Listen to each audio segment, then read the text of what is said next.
다음에 객체 지형 분석 및 설계에서 자주 나오는 문제를 보자고요. 9장 마지막입니다. 네. 여기서는 이제 객체 지형 기법이 있고요. 기법.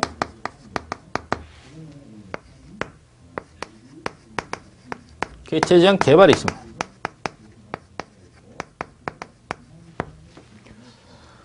기법에서는 용어 있죠. 예, 용어. 객체 지형에서 사용하는 용어, 달달달달. 요 용어 개념을 확실하게 이해해 주죠. 그죠? 예. 전 문제, 뭐 거의 다 여기서 나와요. 예. 9장에서는. 용어에서 나오니까 용어를 완벽하게 이해하시고 들어가셔야 된다. 그러면, 객체 지형에서 사용하는 용어에는 뭐가 있나 보자고요. 용어. 그죠? 예. 한꺼번에 다 읽게. 그냥 쭉. 클래스가 뭔지. 그죠? 예. 클래스. 그 다음에 객체가 뭔지. 그 다음에 속성이 뭔지. 그 다음에 메소드가 뭔지.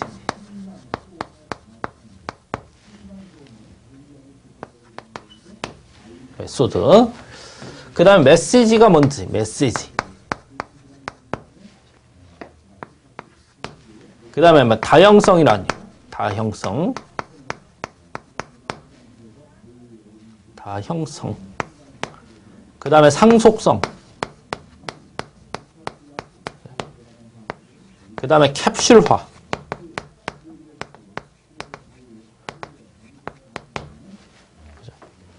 시험 문제의 추상화. 예, 추상화.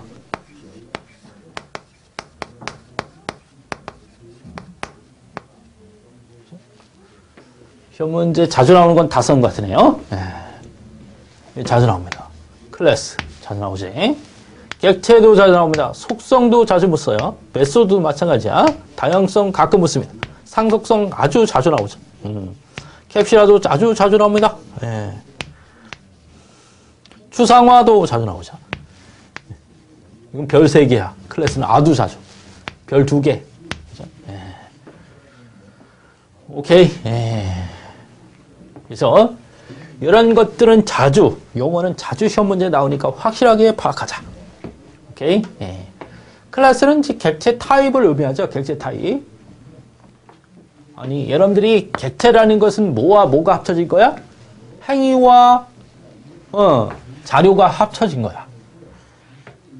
객체라는 것은 속성과 메소드가 합쳐져 있다고 생각하시면 되죠. 그러니까 여러분들이 데이터베이스에서는 엔티티를 배우죠. 엔티티.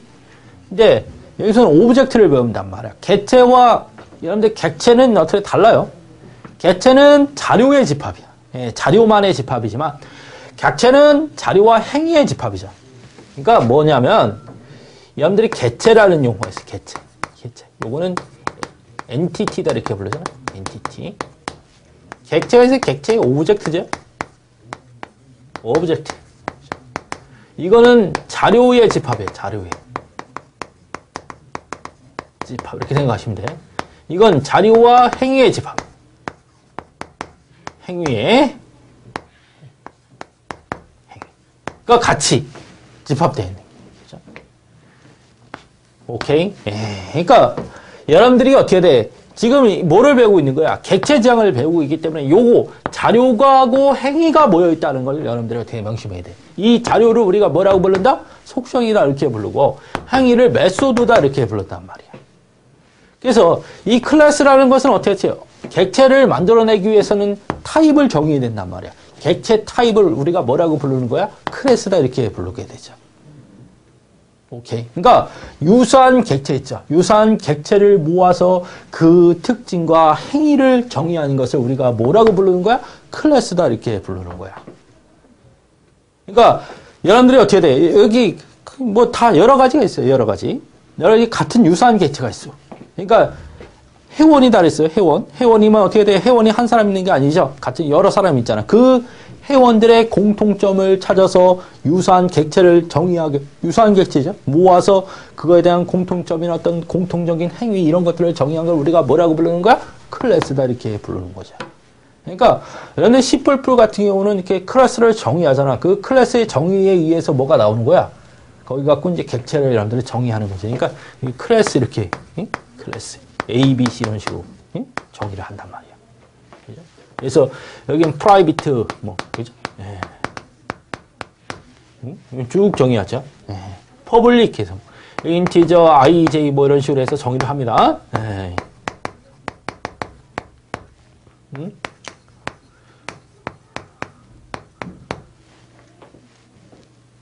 퍼블릭하게 뭐 A, B, C건 뭐야 이렇게 해서 정의하는 거는 뭐가 됐어? 당연히 생성자가 되는 거고 A, B, C에서 정의하는 것은 파괴자가 되죠. 뭐 다른 함수들 쭉 정의합니다. 물론 여기서 자료들도 정의하게 되겠죠. 오케이. 이런 식으로 정의하는데 이런 걸 우리가 클래스다 이렇게 부르는 거예요. 클래스. 그죠? 예, 클래스. 그럼 이 클래스에 의해서 실제적으로 어떻게 돼? 인턴스가 만들어지는데 이 인턴스 하나하나를 우리가 뭐라 불러야 돼? 객체다 이렇게 부르는 거니까 여기서 클래스에서 A, B, C 해갖고 여기에 뭐 A라는 이런 변수가 정의가 된단 말이야. 그러면 이런 클래스를 가지고 이 클래스를 가지고 A라는 이런 변수를 정의하면 이걸 인턴스다 또는 객체다 이렇게 불러야 되겠지. 객체. 그렇죠? 객체. 응? 이게 객체야 이게. 인턴스다 이렇게도 불러. 실례니까. 그죠? 예, 실례니까. 실제 정의한 예단 말이야. 그죠? 예. 그러니까 여러분들 한 사람을 여러분들 어떻게 객체다 이렇게 부르는 거야. 별거 아니야. 오케이? 예. 한 사람. 여기 현실 세계에 있는 하나하나 있죠? 예, 명사적 요소가 객체다 이렇게 얘기한다면 그런 명사 중에서 같은 유사한 객체 있죠. 이런 유사한 객체를 모아서 공통적인 어떤 성질이나 또는 행위 같은 걸 정의하게 되는데 그 정의한 것을 뭐라고 하는 거야? 클래스다 부르는 거고 그 하나를 원래는 객체다 이렇게 부르는 거죠. 오케이? 예, 별로 어렵지 않아요. 예. 그러면 그 객체를 정의하게 되면 이런 거 있죠. 이런 거. I나 J 같은 이런 거 변수라고도 여러분들이 부르잖아. 이런 것들은 속성이야. 그 객체가 갖고 있는 성질이죠. 그 객체가 갖고 있는 공통적인 성질을 이렇게 정의하는 거야. 변수로. 자료라고 생각하셔도 돼. 자료가 뭐야? 속성이란 말이야. 그 해당 객체가 갖고 있는 뭐 크기, 그죠? 그 다음에 너비, 그죠? 색깔, 그죠? 길이, 뭐 이제 무게, 이런 것들을 우리가 뭐라고 부르는 거야? 속성이다 이렇게 부르는 겁니다. 속성. 그러니까 I, J 이런 변수야. 이런 것들을 우리가 뭐라고 부르는 거야? 속성이다 이렇게 부르고 메소드는 행위입니다. 그 공통적인 객체가 행할 수 있는 유사한 객체들이 공통적으로 행할 수 있는 어떤 행위를 우리가 뭐라고 부르는 거야? 메소드다 또는 함수다 이렇게 얘기하는 거예요. 썸. 이렇게 썸. 정의를 할 거 아니야 이렇게. 그죠? 프로그램을 짜서. 그죠? 이건 썸이라는 것은 행위가 된단 말이야.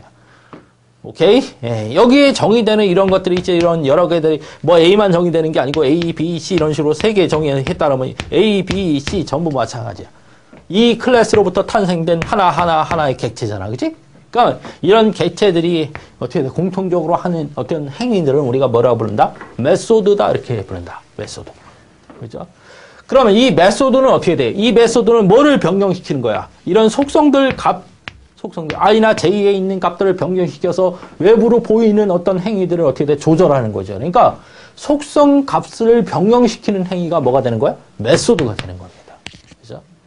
물론 메시지라는 것은 어떻게 돼? 이런 객체와 객체가 서로 정보를 주고받음으로써 움직이는 거죠. 정보를 주고받음으로써 뭐를 통해서 메시지를 가지고 정보를 주고받는다는 얘기야. 그죠? 예. 오케이? 예. 그래서 이렇게 하나의 객체에서 다른 객체로 어떤 정보를 전송하거나 하기 위해서 뭐를 보낸다? 메시지를 보낸다는 얘기야. 그러니까 여러분들이 비주얼 베이직 프로그램을 짠다면 콤보 원박스다. 응? 그죠? add 아이템이다 그러면 add 아이템 이런 식으로 해죠. 아이템. 응? 뭐 A 이런 식으로 합니다. 그죠? 예. 그러면 콤보한 객체야. 그러지? 콤보한 객체야. 부르는 거야. 메시지를 전송하는 거니까 add 아이템이라는 메소드로 움직여서 리스트 박스라는 곳에다가 A라는 뭐를 집어넣어라?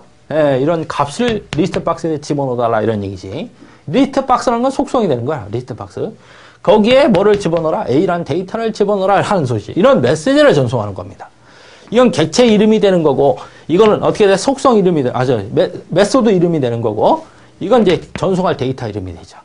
이런 메시지 이런 것들을 우리가 메시지다 이렇게 불러요. 다형성이라는 것은 어떻게 돼요?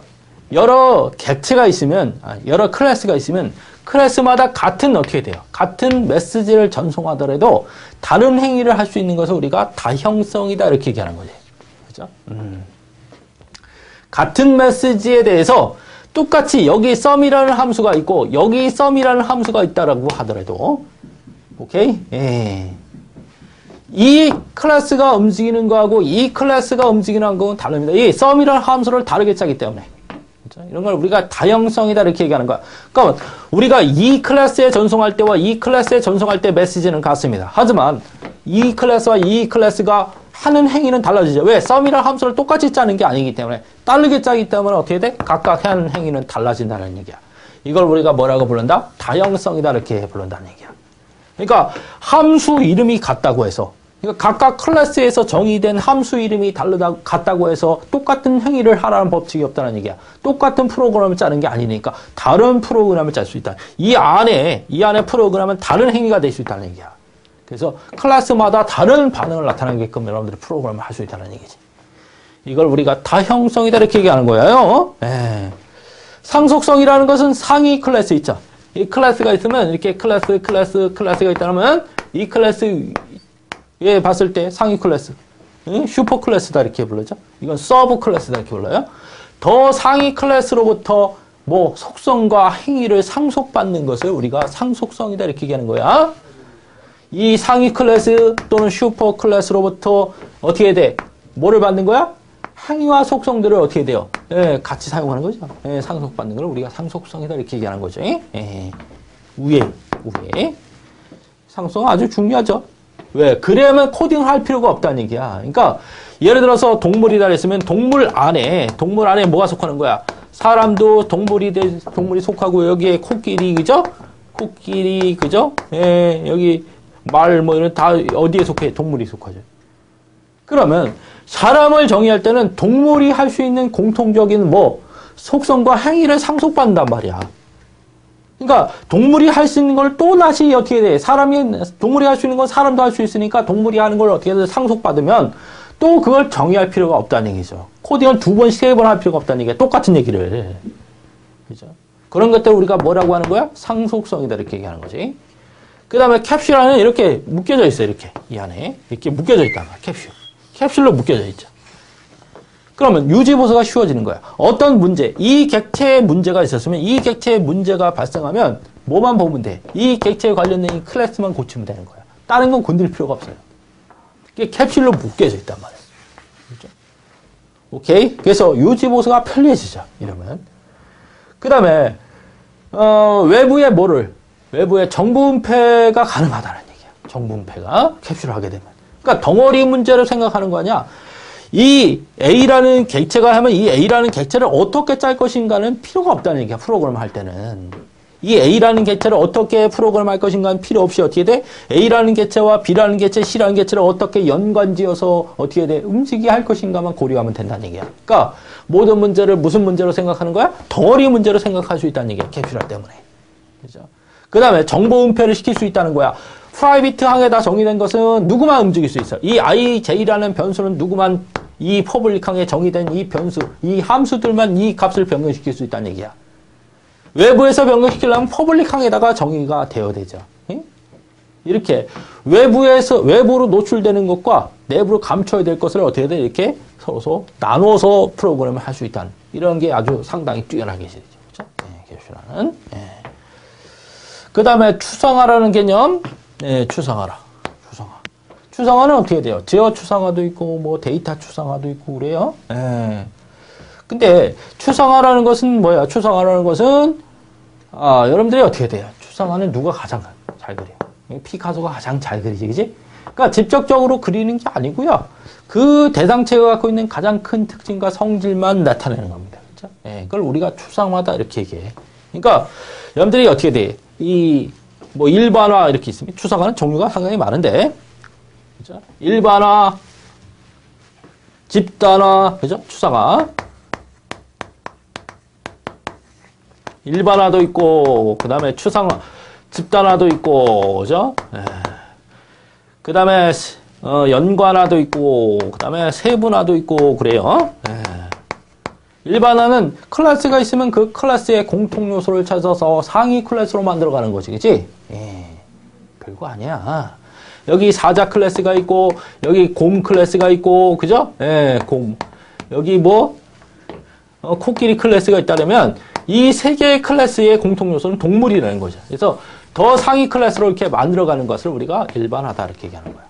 집단화는 이 클래스가 갖고 있는 어떤, 뭐 클래스를 만들 때도 마찬가지야. 객체가 갖고 있는 어떤 공통 요소를 찾아서 그 공통 요소를 가지고 클래스를 정의하는 거지. 그런 것들을 우리가 집단화다, 이렇게 얘기하는 거고.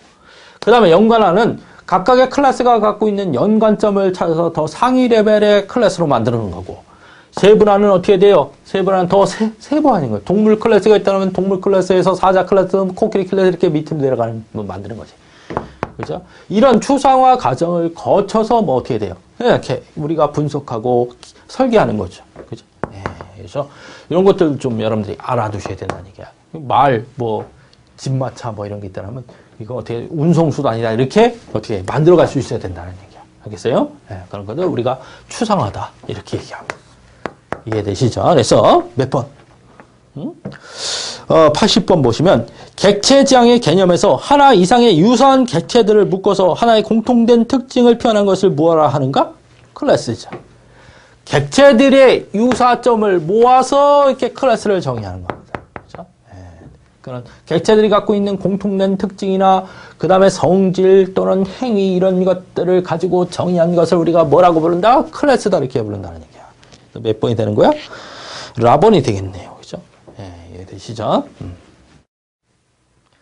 그 다음에 객체지향 개발에서는 뭐 많이 나오진 않지만 개발을 하기 위해서 이제 분석해야 되고 그 다음에 설계해야 되고 프로그래밍 해야 되겠지? 예, 여기서 분석 뭐 설계는 거의 안 나오니까 프로그램 그 다음에 개발 방법 이렇게 나오는데 개발 방법론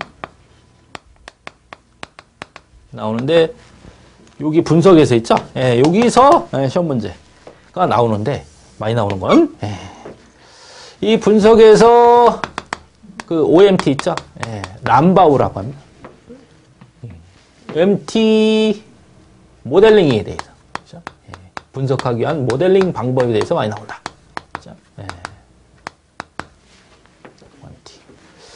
이걸 뭐라고도 한다고? 람바우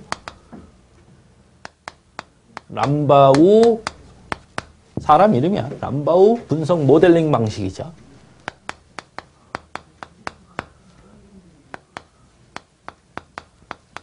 방식이다. 이렇게 되게 합니다. 네. 그러면 이 람바우는 어떻게 돼?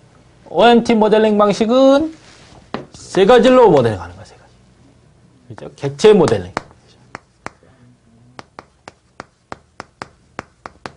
그 다음에 동적 모델링. 그 다음에 기능 모델링. 이렇게. 3단계로 모델링을 진행한다는 얘기야. 그리고 아닙니다. 시험 문제 많이 나와요. 달달달달. 무슨 모델링? 가장 먼저 객체 모델링하고, 그 다음에 동적 모델링하고, 그 다음에 기능 모델링 한다. 이렇게 생각하시면 되지. 그러니까 객체 모델링이라는 것은 객체 다이어그램을 만드는 거라고 생각하시면 돼. 객체 다이어그램.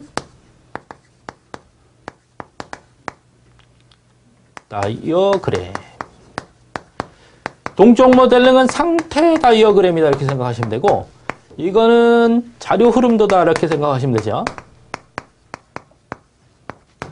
자료 흐름도. 그러니까 객체 모델링이라는 것은 그래. 범위가 이렇게 주어지면 이 범위에서 뭐를 끄집어내는 거야? 객체들을 끄집어내는 거야. 객체들을. 그래서 객체를 끄집어내서 이 객체와 객체 사이의 상호 관련성이 어떻게 되는지를 파악해서 뭐를 만드는 거야? 객체 다이어그램을 만드는 단계를 우리가 뭐라고 한다? 객체 모델링이다 이렇게 얘기하는 거지. 그러니까 범위 세계에서 객체를 끌어내면 그 객체의 서로서 관련성 파악해야 되고 그 다음에 속성 파악하고 그 다음에 연산을 정의해야 되겠지? 오케이? 예. 그럼 맨 나중에 어떻게 하면 어떻게 캡슐을 할 것인가 이런 것들을 어떻게 돼? 에 갖춰서 뭐를 객체 다이어그램을 그리는 것을 우리가 뭐라고 한다? 객체 모델링이다 이렇게 얘기하는. 이건 정적인 상태, 정적인 상태, 정적인 거야. 오케이? 아직 움직이는 게 아니야 그 세계 자체는. 프로그램이 아니다는 얘기죠. 그려놓은 거에 불과해. 그려놓은 그림에 불과하다는 얘기야. 그럼 이 교실 세계를 그린다라면 이거 칠판, 여기 저기 다 결합문들 이렇게 그려놓은 거야. 그냥 막가판 이렇게 쭉. 가만히 있어. 움직이지 않는단 말이야. 그럼 이 움직이지 않는 건 프로그램이 아니죠. 그러니까 분석하려면 이제 동적 모델링이 필요합니다. 그러니까 칠판, 문을 열고 들어오면서 어떻게 움직이는지. 그죠? 칠판은 움직이지 않지만 그 마카펜체 손 이런 것들이 움직이지, 지우개가 움직이고 어떤 사건에 따라서. 그죠? 어떤 사건이 일어나는 데 따라서 어떻게 움직이는지를 가지고 뭐를 그려놓은 거야. 상태 다이어그램을 그려놓는 것을 우리가 동적 모델링이다 이렇게 얘기하는 거야. 그러니까 틀리게 쓰면 뭐가 움직여요? 분필이 움직이죠. 오케이? 그냥 뭔가 바뀌면 색깔을 구분해주고 어떤 조건이 바뀌면 뭐 해주고 이런 조건에 따라서 어떻게 돼? 움직이는지 이런 것들을 그려놓은 것을 우리가 뭐라고 한다? 동적 모델링이다 이렇게 얘기한단 말이야. 그지? 그럼 이런 동적 사건에 따라서 이렇게 움직여지니까 이런 기능들이 필요하겠구나 한 게 기능 모델링이야. 별거 아니죠. 그러니까 이런 자료가 들어가는 데 따라서 어떤 기능을 발휘해야 되는지 이런 것을 뭘로 자료 흐름대로 그려놓는 것을 우리가 기능 모델링이다 이렇게 얘기하는 거죠. 별거 아니죠. 그래서 이제 시험 문제 많이 나오는 것은 다음 OMT 모델링 방법이 아닌 것 이렇게 해서 이거 묻는 문제가 나오고요. 상세하게 나오면 하나씩 묻는 문제도 가끔 나옵니다. 그죠? 오케이. 그래서 몇 번 문제? 81번 문제 보시면 객체지향 개발 방법론 중 람바우의 OMT 모델링 방법이 아닌 것 됐습니다. 람바우의 OMT 모델링 방법이 아닌 것. 기능 모델링, 처리 모델링, 객체 모델링, 동적 모델링 뭐가 아니야? 처리 모델링이라는 건 없지. 이 세 가지. 그죠? 그래서 답은 나번이 되네요. 오케이. 문제 되는 건 없죠. 그래서 여러분들이 전체를 설명해 주지는 않잖아요. 지금 자주 출제되는 문제만 설명해 주니까요. 전체 이론적인 걸 보려고 한다면 어디서? 이론에서 보시면 되고 지금은 자주 출제되는 문제에 대해서 설명을 드린 겁니다. 그죠? 크게 문제 될 건 없겠죠?